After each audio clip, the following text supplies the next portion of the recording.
En este momento vamos a continuar nuestro estudio de la Reforma con el estudio de la Iglesia Anabaptista, lección 11. Martín Lutero era el evangélico más conservador entre los líderes de la Reforma.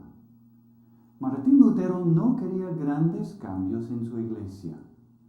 Por esto fue acusado de ser todavía demasiado católico por otros evangélicos.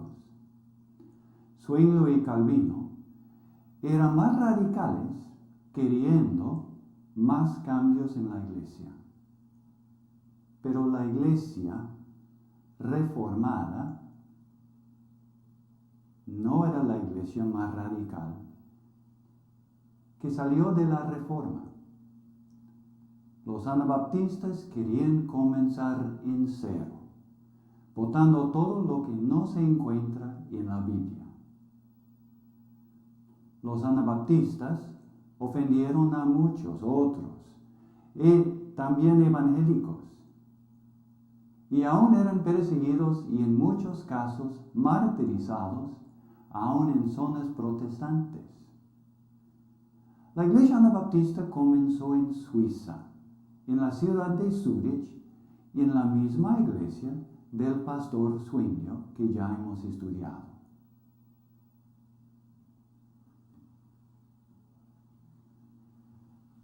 Como decimos en la otra lección, en 1519, Zwinglio comenzó una serie de sermones en su iglesia desde la Biblia, desde el Nuevo Testamento, y en cierta manera marcando el hacer cambio en su vida, ser evangélico, y buscando cambiar también su iglesia. Comenzó el pastor Zwinglio dudando toda tradición, buscando sujetar todo a la Biblia. También al principio negó el poder del bautismo infantil de salvar al niño. Varios años después, en 1521, varios de sus seguidores querían dejar el bautismo infantil, diciendo, si no tiene poder para salvar y si no está en la Biblia, debemos dejarlo. Hablaron con su maestro y en 1523 comenzaron los debates entre el pastor Zwinglio y los católicos. Zwinglio preparó sus 67 conclusiones, sumario de su doctrina. Y aún en este momento dudaba del bautismo infantil, aunque sus alumnos ya habían llegado a la conclusión que debían dejarlo. Ulrico Zwinglio, el pastor de la iglesia reformada, tenía dudas del bautismo infantil, pero no estaba seguro si iba a dejarlo o no. El pastor Zwinglio comentó a sus alumnos y a otros más: me gustaría escuchar los debates sobre el bautismo infantil. El año siguiente, en 1524, sus dos alumnos mejores, Conrado Greville y Félix Manz, decidieron que iban a intentar con todo su corazón a convencer a su maestro, el pastor Zwinglio, a dejar el bautismo infantil, porque no está en la Biblia. El pastor Zwinglio lo escuchó, pero determinó mantener el bautismo infantil. Y comenzó un choque, una división entre Zwinglio y sus alumnos. El año siguiente, 1525, enero, hubo un debate en el día 17 de enero entre Zwinglio y los dos alumnos, Grebel y Mans, porque la alcaldía quería escuchar los debates para decidir si iban a dejar nomás el bautismo infantil o no. Terminando el debate, la alcaldía dijo que el pastor Zwinglio ganó y que tenían que mantener para siempre el bautismo infantil. Esto no agradó a estos primeros alumnos de Zwinglio, y una semana después, en el día 21 de enero, se juntaron todos y hablaron del bautismo infantil. Decidieron que no podían sujetarse a la alcaldía. ¿Por qué? Porque el bautismo infantil no es bautismo, porque no está en la Biblia. Y determinaron si el bautismo infantil no es bautismo, ninguno de ellos era bautizado, porque fueron bautizados como bebés, como niños, pero si el bautismo infantil no es bautismo, no eran bautizados. Y entonces, Conrado Grebel tomó a su amigo Blaurock y le pidió ser bautizado. Y Grebel bautizó a Blaurock. Y todos los demás se ofrecieron para ser bautizados, y Blaurock bautizó a todos los demás.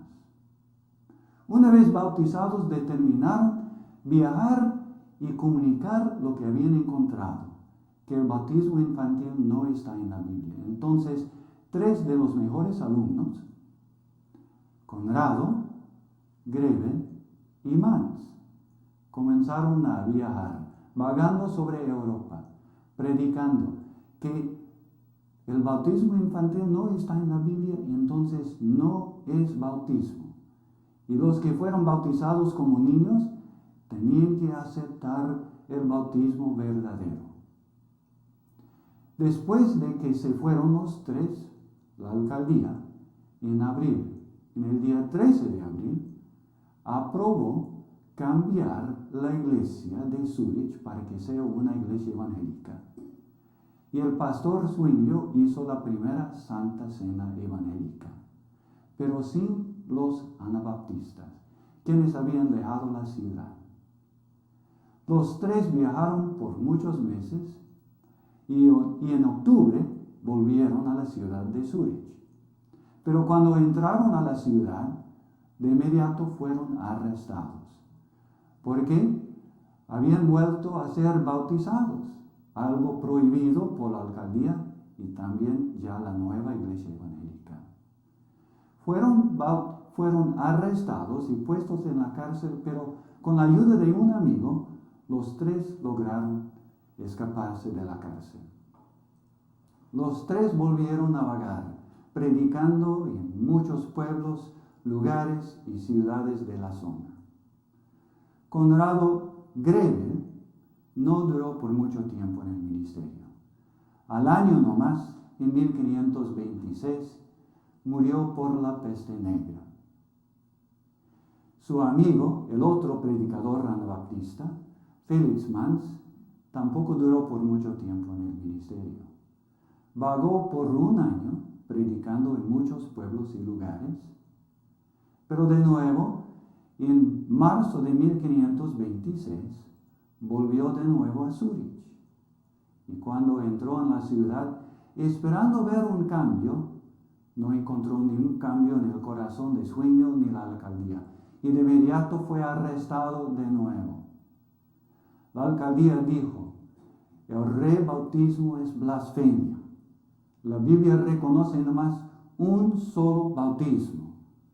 Y el hecho de rebautizarse es una blasfemia contra Dios.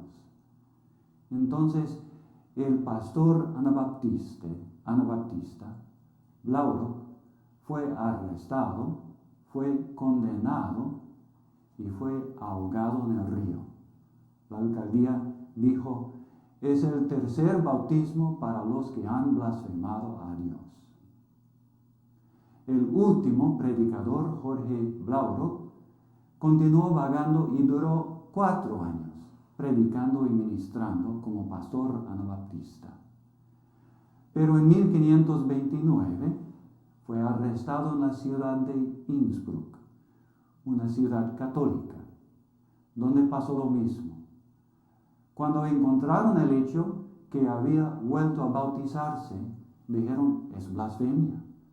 La Biblia reconoce nomás, y la Iglesia Católica Romana reconoce nomás, un solo bautismo. Y todo bautismo después es blasfemia.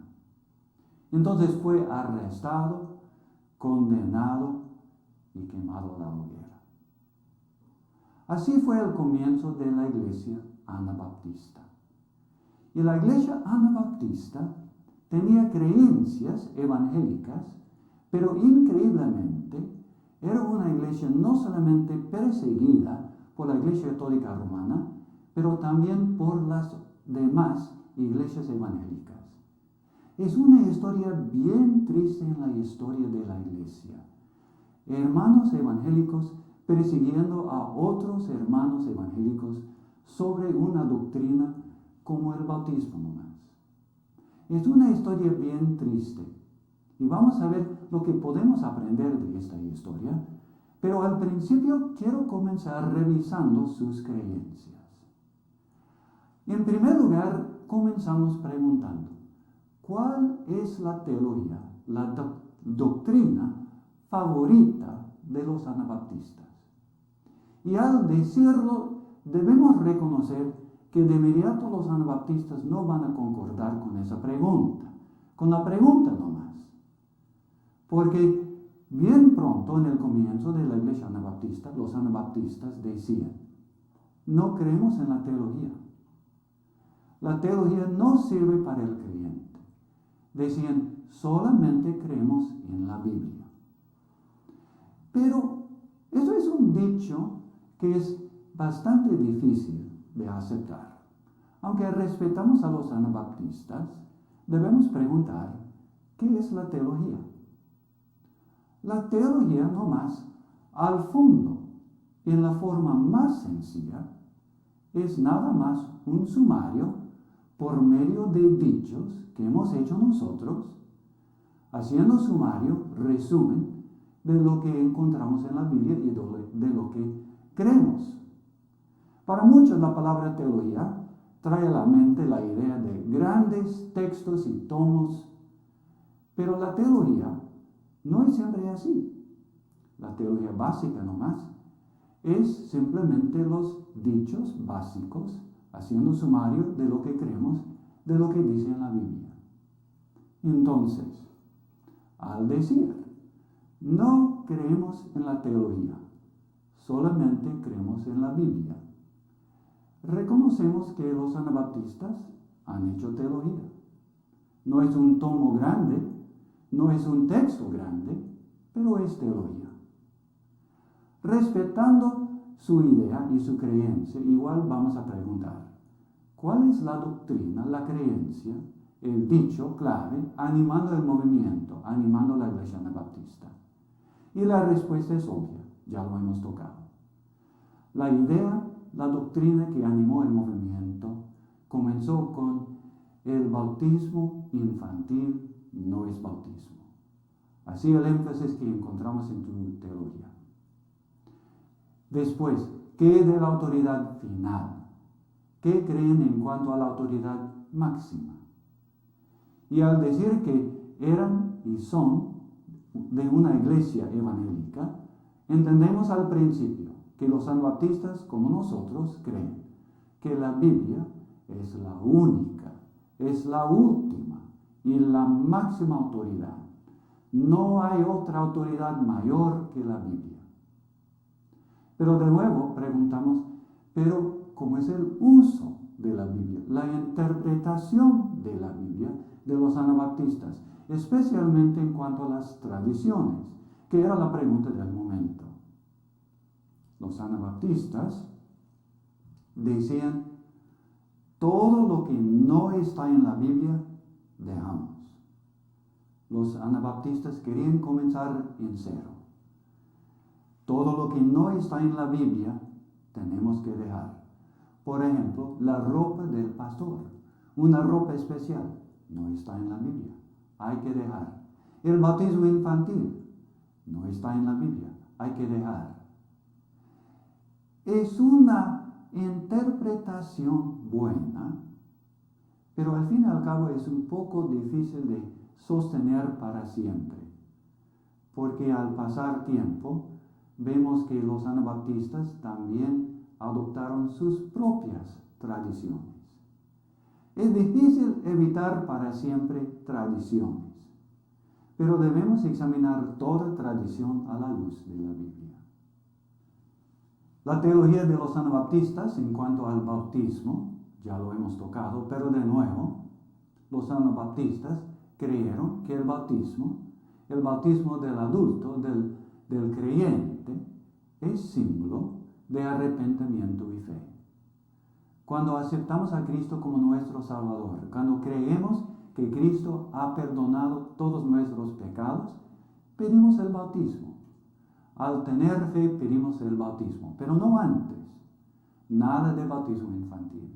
El bautismo infantil no es bautismo. Por esto eran conocidos como anabaptistas, un apodo que rechazaban al principio, porque anabaptista quiere decir bautizarse otra vez. Pero los anabaptistas dijeron, no hay segundo bautismo. El bautismo infantil no es bautismo, no es verdadero, no existe, no es válido. Entonces dijeron, no somos anabaptistas bautizando segunda vez, no, estamos bautizando primera vez en la forma verdadera.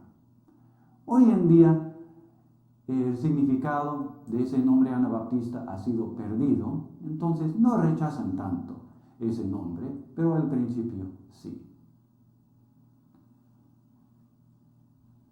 Después la doctrina de la Santa Cena.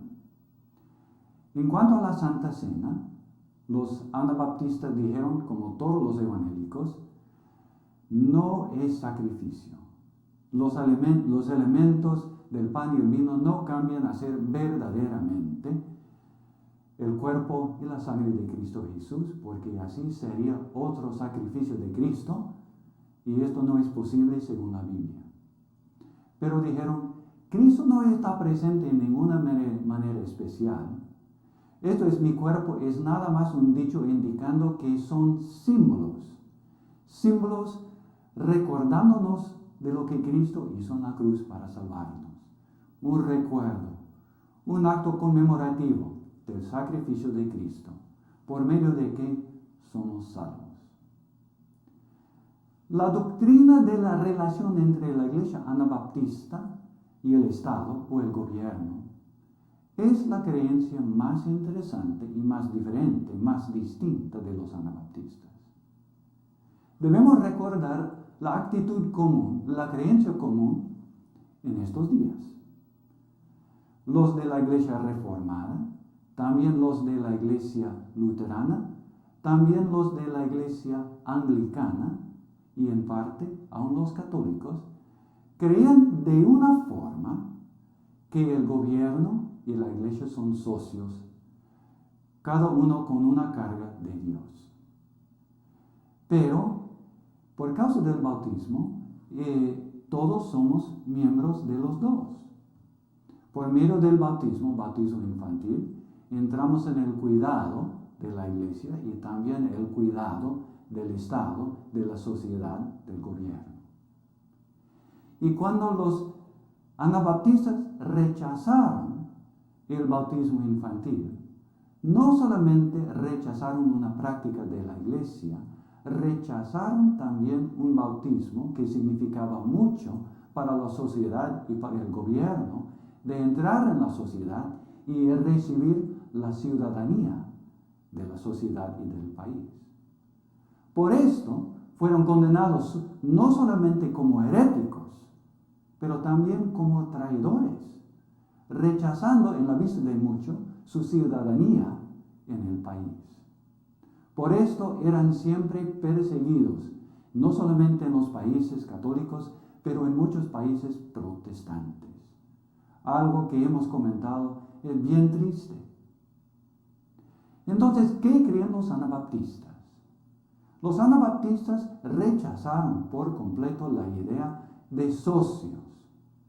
Una doctrina completamente diferente adoptaron. Los anabaptistas decían, la iglesia es de Dios. La iglesia es de Jesucristo. La iglesia es una institución espiritual. Y la iglesia no tiene nada que ver con el gobierno. ¿Por qué? Porque el gobierno es del mundo. El gobierno es del diablo. El gobierno es de los inmundos. Y todo creyente verdadero, siendo de la iglesia verdadera, siendo del cuerpo de Cristo, rechaza todo lo que es del mundo. Y entonces rechazaban los anabaptistas participar en el gobierno, en lo que sea la cosa. Dijeron, el creyente no puede quedarse en el gobierno cuando una vez se convierte. No puede quedarse como alcaldía, miembro de la alcaldía. No puede quedarse en el gobierno como contador. No puede quedarse en la policía. No puede aceptar ningún cargo en el gobierno. El verdadero creyente no es del mundo.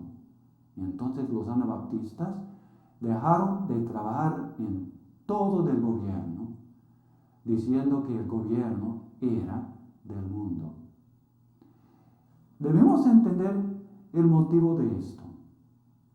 En todo lugar, en todo país, los anabaptistas eran perseguidos y martirizados por el gobierno. Y nos parece que produjo una reacción un poco radical. Pero al fin y al cabo, todos los anabaptistas dejaron de trabajar en el gobierno, buscando servir a Dios como una comunidad completamente separada. En todo lugar, los católicos romanos y los protestantes perseguían a los anabaptistas como heréticos por bautizarse otra vez, diciendo que volvieron a bautizarse blasfemando a Dios, diciendo que eran traidores, anarquistas, por negar el bautismo infantil, diciendo que este bautismo infantil representaba su ciudadanía y el rechazo del bautismo infantil anuló su ciudadanía y la protección del gobierno. Confirmando por el hecho que niegan jurar, los anabaptistas dijeron que en Mateo 5, 33 y 37 Jesús mandó diciendo que el creyente no debe jurar, y lo tomaron en forma literal. También negaron jurar lealtad al gobierno. Esto confirmó para muchos que no eran solamente heréticos, pero también traidores. No teniendo el gobierno para mantener disciplina en la iglesia, como hacían las demás iglesias, la iglesia anabaptista tenía que volver al fondo para poder disciplinar y mantener orden en la iglesia. Las otras iglesias usaban el gobierno para castigar, pero la iglesia anabaptista volvió a Mateo 18, 15 al 17, donde dice que los que no son arrepentidos del pecado deben ser botados de la iglesia. Y entonces volvieron a la enseñanza bíblica, haciendo algo bien sano y bien bíblico, mientras las demás iglesias continuaban utilizando el gobierno para castigar a los hermanos que no andaban bien entre los demás hermanos. Los anabaptistas predicaban por toda Europa, pero no fueron aceptados por ningún gobierno, ningún país en toda Europa. Eran perseguidos en todo lugar. Pero a partir de esto, pasó algo después de 10 años en la ciudad de Münster, en el Santo Imperio Romano, que hizo peor, mucho peor, la situación de los anabaptistas.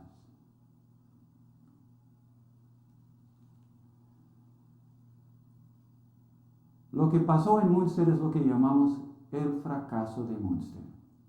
Y es otra historia más bien triste en la historia de la iglesia anabaptista. Esto pasó en la ciudad de Münster en el Santo Imperio Romano. Y comenzó con el pastor de la iglesia, Bernardo Rothmann. Bernardo Rothmann, siendo pastor alemán en una ciudad alemana en el norte del Santo Imperio Romano, en 1529, algunos 12 años después del comienzo de la Reforma, se convirtió en luterano y comenzó a predicar con la Biblia en la iglesia.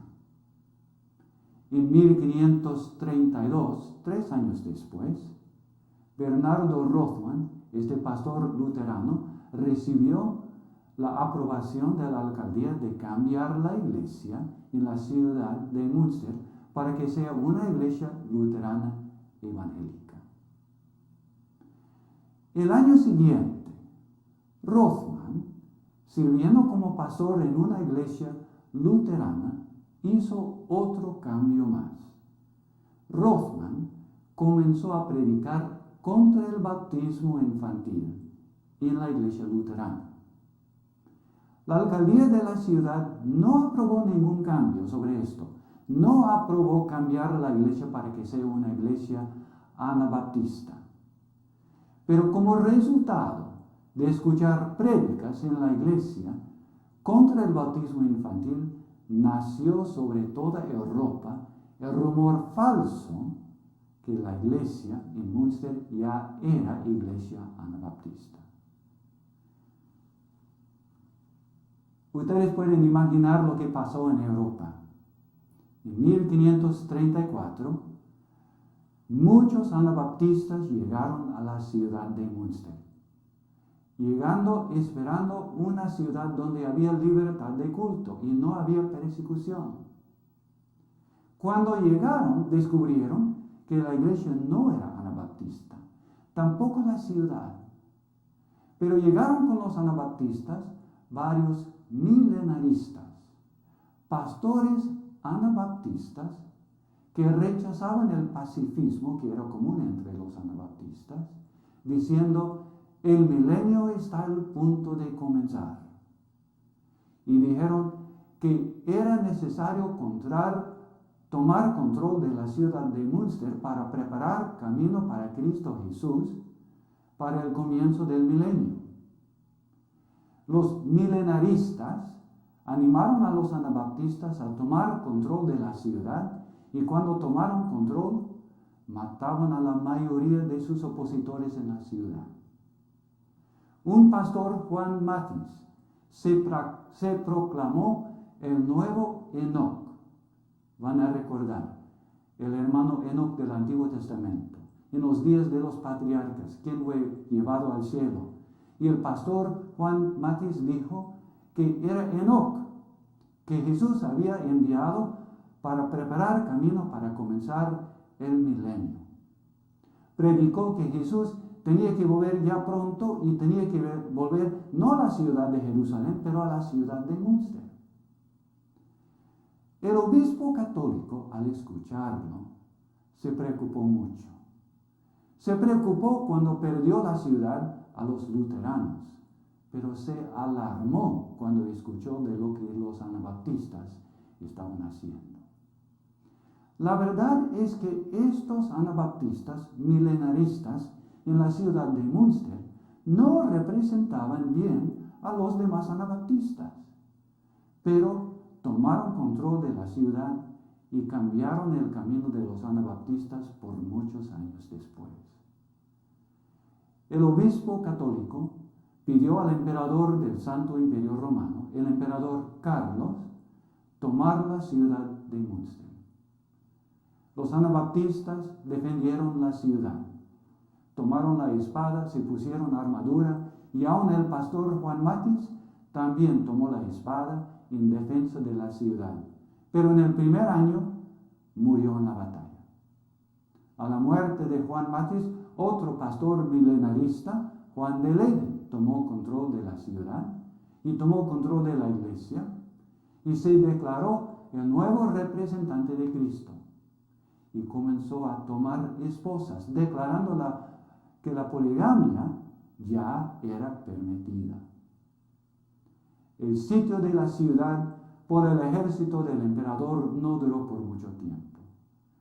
Y en 1535, en el mes de enero, los católicos tomaron control de la ciudad. Los anabaptistas fueron ejecutados. Para muchos en Europa, lo que pasó en Münster confirmó que lo que habían hecho con los anabaptistas era correcto. Sospechaban siempre que no solamente eran heréticos, pero traidores al pueblo.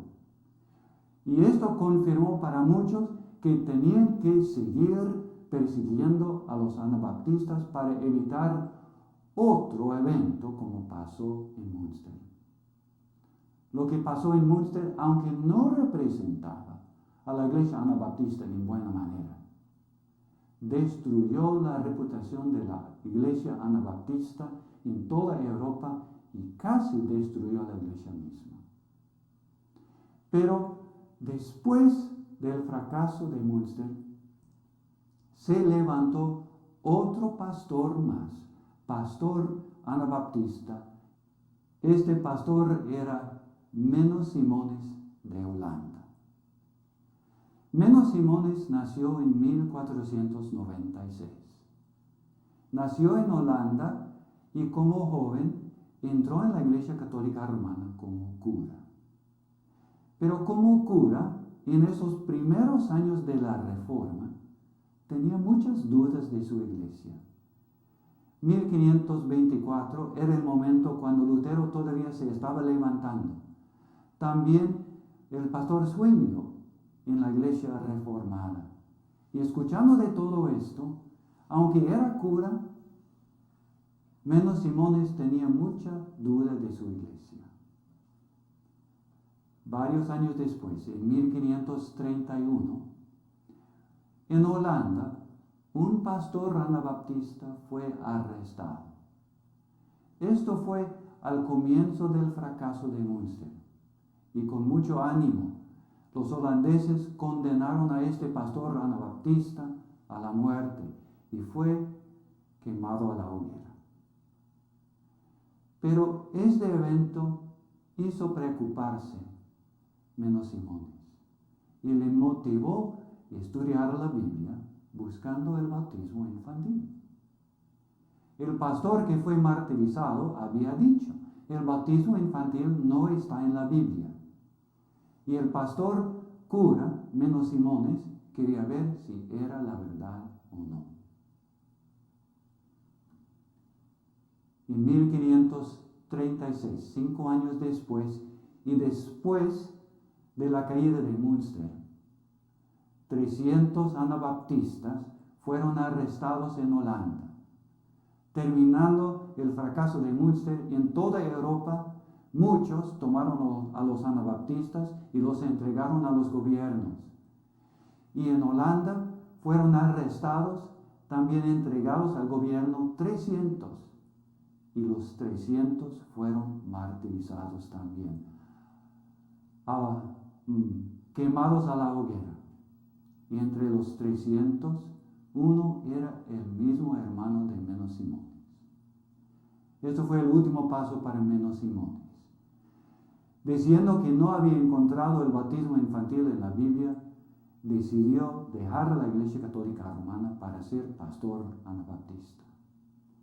El mismo año, cuando dejó de ser cura, se casó.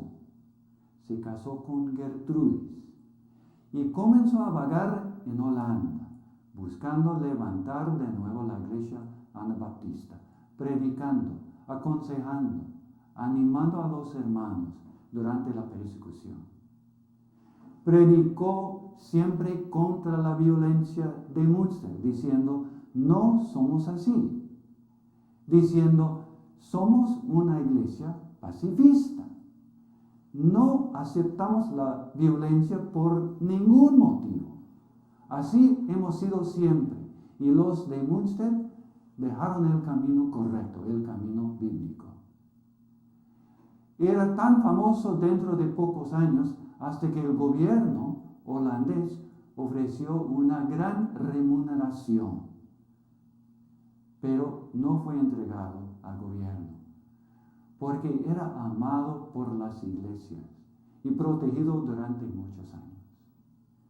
Y así pasó 10 años ministrando en las iglesias, animándoles en medio de las persecuciones, hasta que en 1546 se jubiló.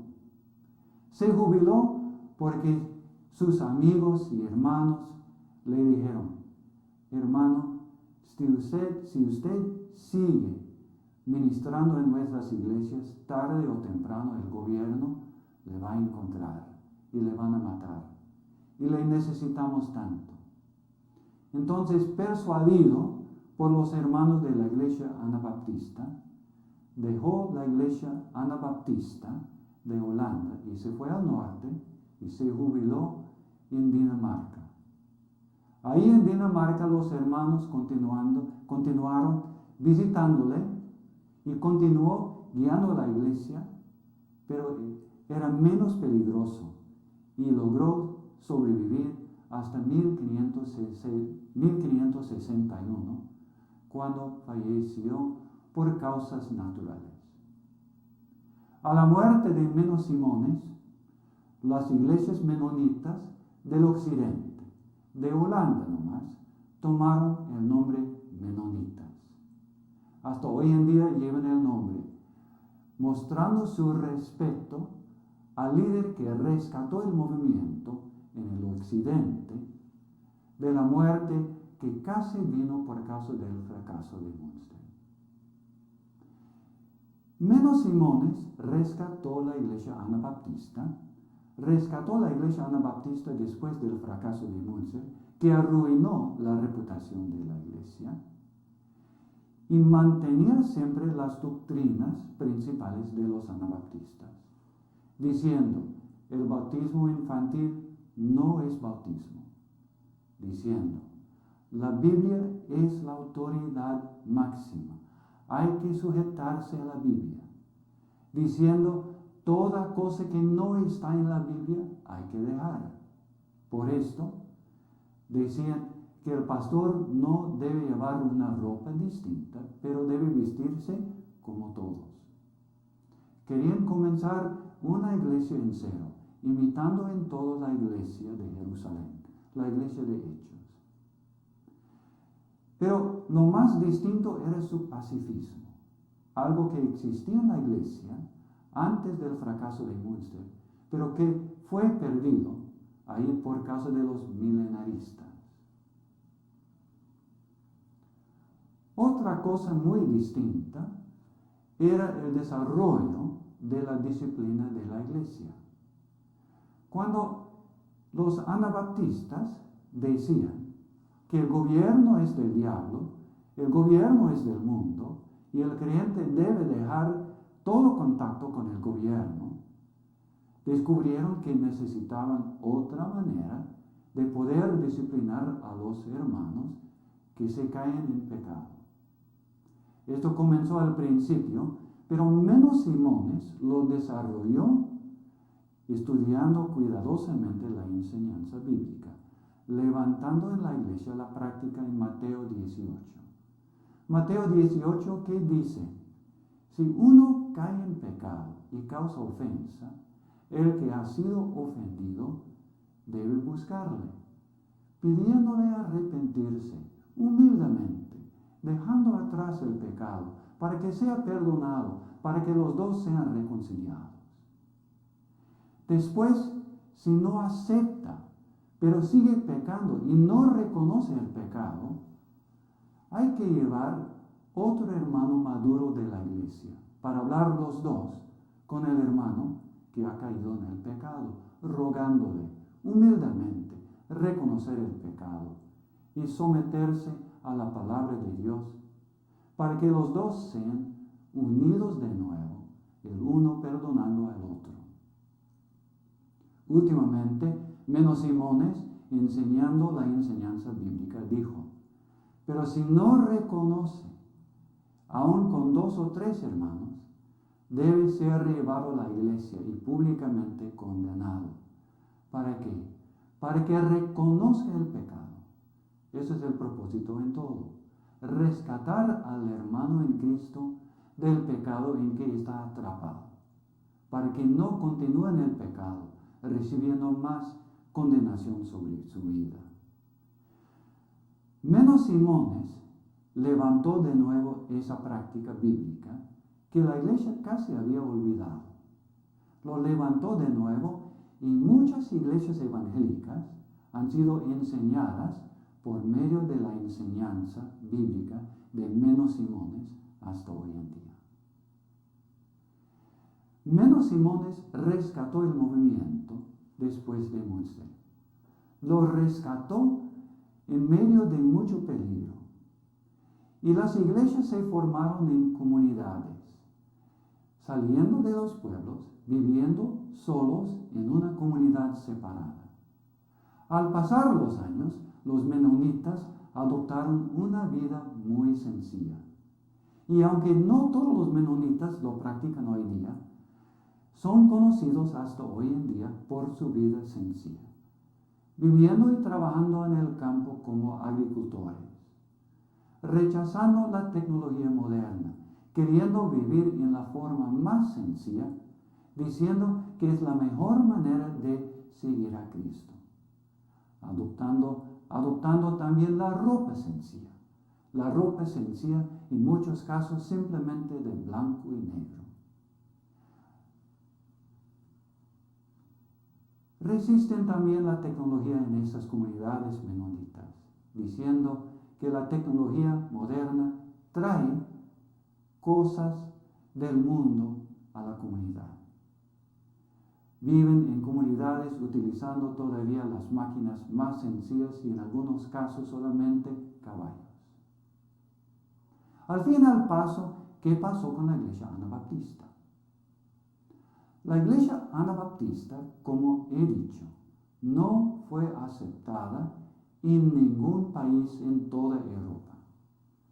No aceptados en ningún país, y en todo país eran perseguidos, rechazados, condenados y en muchos casos martirizados. En cuanto al movimiento, también es un movimiento distinto, aunque he comentado que Menos Simones era clave en rescatar el movimiento después del fracaso de Münster. No fundó el movimiento, y el movimiento no dependía de una sola persona, de un solo pastor, como en el caso de la Iglesia Reformada, con Juan Calvino o Ulrico Zwinglio, o en el caso de la Iglesia Luterana, que fue fundada por el pastor luterano Martín Lutero. No, en el caso de la iglesia anabaptista, el movimiento no fue fundado por un solo pastor. Recordamos que al principio eran 3 pastores que, convencidos de la enseñanza bíblica, que el bautismo infantil no es bautismo, dejaron la ciudad de Zúrich para predicar lo que encontraron en la palabra de Dios. Más que las otras iglesias, 5 iglesias de la Reforma, la iglesia anabaptista es un movimiento popular. Después comentamos que no hay una teología profunda, sistematizada, que salió de la iglesia anabaptista. Eran sencillos en sus creencias y sus prácticas. No escribieron tomos teológicos, aun como comentamos antes. Rechazaban la teología diciendo, no creemos en la teología, creemos en la Biblia nomás. Que hemos comentado es un poco difícil siempre sostener, pero lo respetamos. Mantenían un buen testimonio, y esto es lo clave de los anabaptistas. Un buen testimonio en medio de persecuciones y un buen testimonio por su vida sencilla. Para terminar, debo comentar que hoy en día hay muchos que se confunden creyendo que la iglesia anabaptista es la iglesia que fundó la iglesia bautista. Esta es una confusión que existe porque las dos iglesias dicen que el bautismo infantil no es bautismo. Pero la iglesia bautista vino de otra fuente, otra historia completamente distinta. Viene de la historia de la iglesia anglicana, que es la próxima lección que vamos a estudiar en la lección 12. Muchas gracias, hermanos.